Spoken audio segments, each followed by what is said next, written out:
My name is Emily McDonough. Welcome to my project. Sadly, I could not lower the word count. It is very long. I'm sorry about that in advance. But I tried my best with the time I gave myself. Spoiler alert, wasn't too much. Anyway, so I could not include a character from Caesar again because of the time I gave myself. Apologies for that as well. I hope you enjoy anyway because I'd spent like a lot of time on it and stressed myself out for no reason. On with the show. Oftentimes hubris or excessive pride is expressed as a bad thing in literature, and for good reason. Time and time again, pride causes people to misjudge their situations and not take advice from other people. With no outside judgment and your own emotions clouding thoughts, one finds himself being set on the path to disaster. This is clearly present in the characters Creon and Tigerstar from their respective books, whose experiences with hubris ended up being their gruesome downfall. A common first sign of hubris in someone is the person's inability to listen to others and prefer their own decisions. In Creon's case, him denying advice to allow Antigone to bury her traitorous brother is repeatedly brought up throughout the play. One of his times is when he argues with his own son about what to do regarding punishing Antigone, disagreeing with him on every point his son brought up. He said, "But he who overbears the laws or thinks to overrule his rulers, such a person I will never allow." In the entire argument, not once does Creon think about what Haman has to say. He just keeps bringing up the fact that he is king, and that means that what he says goes and should not be questioned. Something similar happens with Tigerstar, but in a much more subtle way. As he is reflecting on his past with Lionblaze, a warrior who he wants to follow him, he says, "There will come a day when you'll be so powerful, you'll have no need for friends." It's known throughout the series that Lionblaze makes sure to ask for advice from his friends anytime he's not sure on something.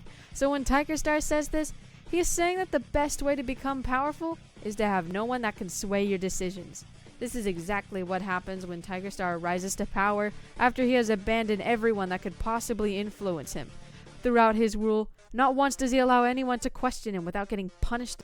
In this way, Creon and Tigerstar have shared views that their decisions and actions are law, and if others act against them, they're doing so maliciously. Another common sign of hubris in someone would be that when one's decision is challenged, the person becomes defensive. This usually happens explosively, leading one to figure that this person is insecure in their ability to take any sort of criticism.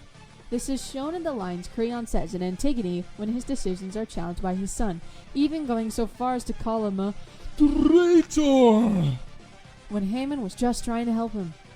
These sorts of outbursts are common anytime Creon gets any sort of negative feedback, continuing to only further his thought that because he is so powerful, he doesn't need guidance, especially not from someone with much less experience than him.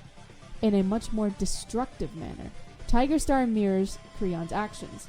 When an apprentice of his speaks against Tigerstar's plans to rule the forest, seeing it as cruel, he immediately gets hostile. In his swift attempts to silence the apprentice, he yells, "A true warrior's heart needs no rules! It can do no evil!"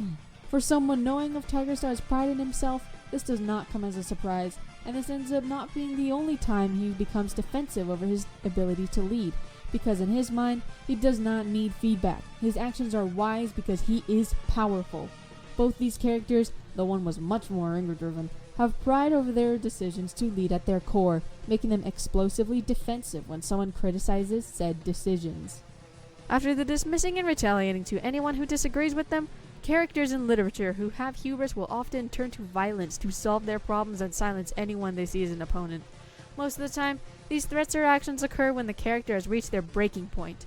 In the play Antigone, Creon's climactic explosion is his anger getting so out of control during his fight with Haman that he decides to let him witness his bride's death, saying, "Bring the woman out! Let Antigone die before Haman's eyes!"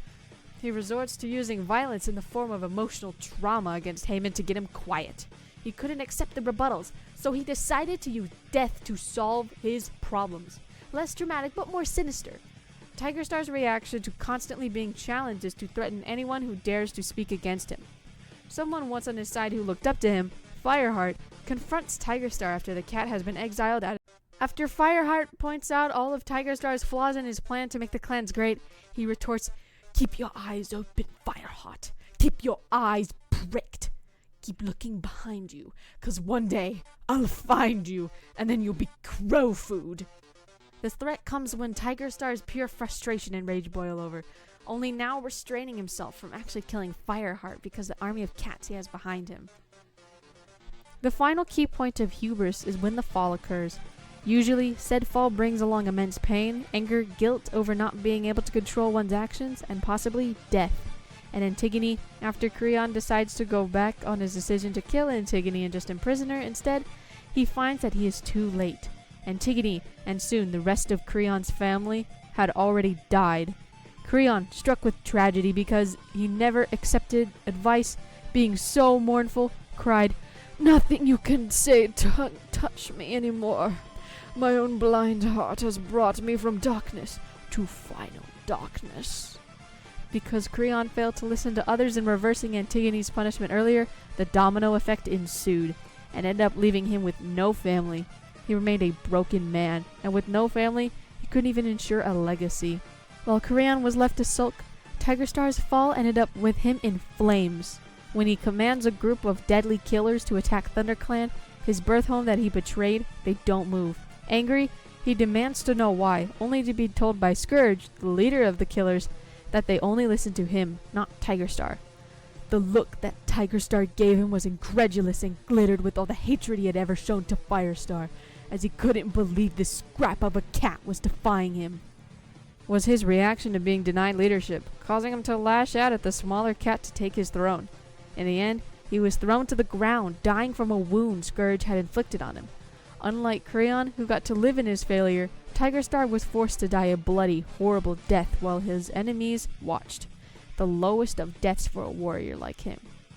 Both of the falls of these two leaders was indeed gruesome and terrible, and this could have all been avoided if they had just listened to others and had considered their advice. Hubris being a driving factor for one's inability to change their mind is a very common theme in both of these stories. In Creon's tale, summarized by Chiragos, big words are always punished, and proud men in old age learn to be wise. Because of his pride, his hubris, Creon was forced to suffer emotionally. Likewise, with Tiger Star, summarized by Longtail, who was a friend of his, it was Tiger Star's ambition that destroyed him.